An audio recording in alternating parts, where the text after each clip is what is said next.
this weight on my shoulders, slowing me down. I don't know how it came about. And while the world is spinning faster every night, I feel I'm stuck in reverse somehow. But it ain't no one's fault that I am stuck here. No one to blame this on, feeling so hopeless. I keep on pouring salt on my wounds when I shouldn't stay. I feel the pressure on me, how it's itching under my own skin.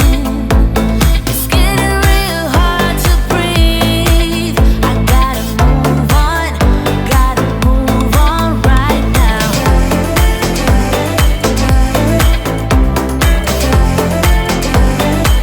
I feel the pressure.